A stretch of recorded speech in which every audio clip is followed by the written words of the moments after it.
किसी नगर में एक राजा रहता था और वह राजा अपने धन और संपत्ति से बहुत ज़्यादा अमीर था। उसके पास कभी भी किसी भी चीज़ की कमी नहीं हुई। वह जो चाहता था वह सब कुछ हासिल कर लेता था। लेकिन राजा को एक बात की हमेशा चिंता रहती थी, क्योंकि राजा का मन हमेशा अशांत रहता था। राजा कितना भी कोशिश कर ले कि उसका मन शांत हो जाए, लेकिन राजा का मन कभी भी शांत नहीं होता था। कभी कभी राजा का मन शांत हो भी जाता था तो फिर थोड़ी देर बाद राजा का मन फिर से अशांत हो जाता था। राजा अपनी इन आदतों की वजह से बहुत ज़्यादा परेशान हो गया और राजा को ऐसा लगता था कि ये कैसा जीवन है हमारा, ऐसे जीवन जीने से क्या मतलब है। राजा ने सोचा कि क्यों ना चल करके हम बाबा लोग से मिलते हैं, शायद वहाँ से हमें कुछ समाधान मिल जाए। राजा एक एक करके बहुत लोगों के पास गया, लेकिन राजा का मन फिर भी अशांत रहा। राजा बहुत सारे लोगों के पास गया, राजा का मन फिर भी शांत नहीं हुआ। राजा के पास वाले गांव में एक बौद्ध जी रहते थे। राजा ने सोचा कि क्यों ना चल करके हम उनसे बात करते हैं। राजा बोलता है कि हमने ऐसे सुना है कि उनको बहुत ज्ञान प्राप्त हुआ है, उनको बहुत सारी चीज़ों का जानकारी हुआ है। तो ऐसी क्या जानकारी है, ऐसा क्या ज्ञान प्राप्त हुआ, क्या वो हमारे मन को शांत कर पाएंगे। राजा इन सारी बातों को सोचते हुए बौद्ध भिक्षु के पास पहुंच गया। राजा जैसे ही बौद्ध भिक्षु के दरबार में पहुंचा, राजा देखता है कि शांति महसूस करता है और राजा को बहुत अच्छा फील होता है, क्योंकि वहां पर एक सकारात्मक चीज़ों की ऊर्जा आ रही थी।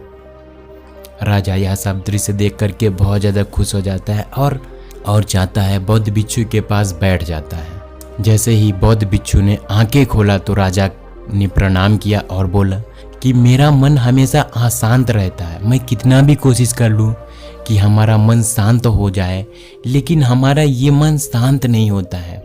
हम जो भी कार्य करते हैं हमारा वो कार्य में मन नहीं लगता है, क्योंकि हमारा मन हमेशा अशांत रहता है। बौद्ध बोलते हैं कि तुम्हारा मन अशांत क्यों रहता है।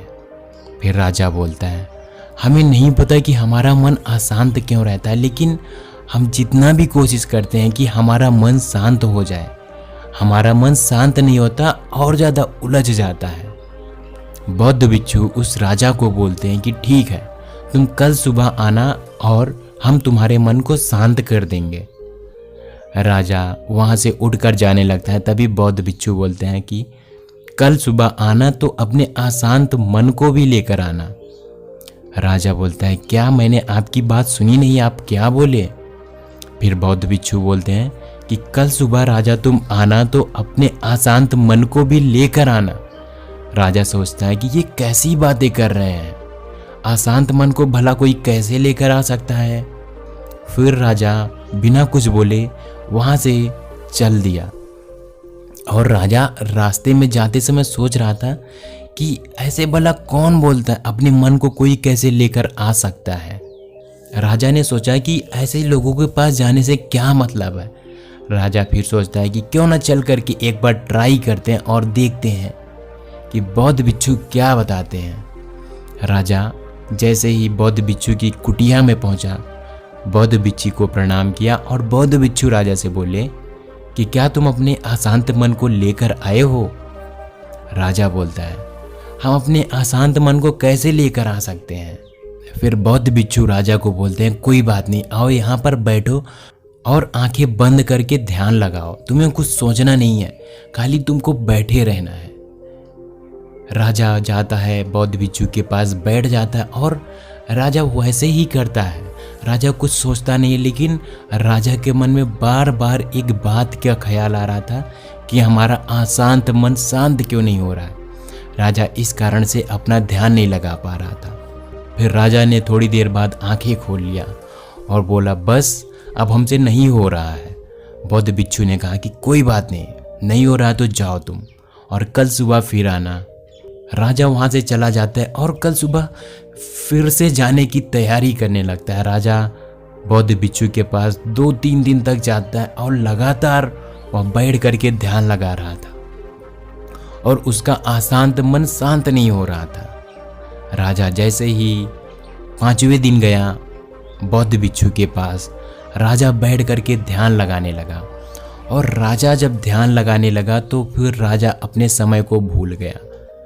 राजा ने सुबह बैठ करके ध्यान लगाया और संध्या हो गई। बौद्ध भिक्षु भी राजा के साथ बैठे हुए थे। फिर राजा ने धीरे से आंखें खोला और आंखें खोल करके बौद्ध भिक्षु को प्रणाम किया और बौद्ध भिक्षु के चरणों में गिर गया और बोलने लगा, हे बौद्ध भिक्षु, हमें क्षमा करें, हम आपको समझ नहीं पाए थे। अब हमारा मन अशांत से शांत हो गया है। अब हमें किसी भी प्रकार का विचार नहीं आ रहा है 2 दिन से। फिर बौद्ध भिक्षु बोलते हैं कि हम अपने दिमाग में जो कुछ भी सोचते हैं वही हमारे साथ होने लगता है। तुम अपने दिमाग में ये बातें सोच रहे थे कि हमारा मन अशांत नहीं है।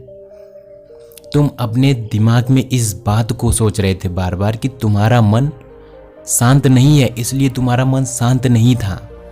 और जब तुमने ध्यान लगा करके कुछ भी नहीं सोच रहे थे तो तुम्हारा मन शांत हो गया। दोस्तों, इस कहानी से हमें यह सीखने को मिलता है कि कभी कभी हम अपने मन को शांत करने की ज़बरदस्ती कोशिश करते हैं और हम जितना ज़्यादा अपने मन के बारे में सोचते हैं कि हमारा मन शांत हो जाए, उतना ज़्यादा वो आगे जा कर के उलझ जाता है। इसलिए आपका भी मन अशांत है, शांत नहीं हो रहा है, तो अपने मन को शांत करने की कोशिश करो। किसी भी प्रकार की विचार मत सोचो। आपको अगर अपना दिमाग शांत करना है तो सारे विचारों से मुक्त हो जाओ। क्या चल रहा है, क्या नहीं चल रहा है, सब कुछ भूल जाओ। अगर आप किसी भी चीज़ के बारे में सोच रहे हो कि हमें वो चीज़ें नहीं सोचना है, फिर भी आप उस चीज़ के बारे में सोच रहे हो, तो इसलिए अपने सारे विचारों से मुक्त हो जाओ और ध्यान लगाओ, जिससे आपका भी मन शांत हो जाएगा। तो दोस्तों, ये थी आज की वीडियो। मैं उम्मीद करता हूँ ये कहानी आपको ज़रूर पसंद आई होगी। और अगर आपको ये वीडियो अच्छा लगा तो वीडियो को एक लाइक करके चैनल को सब्सक्राइब कर देना। धन्यवाद दोस्तों, मिलते हैं किसी अगले वीडियो में। तब तक के लिए अपना ख्याल रखना।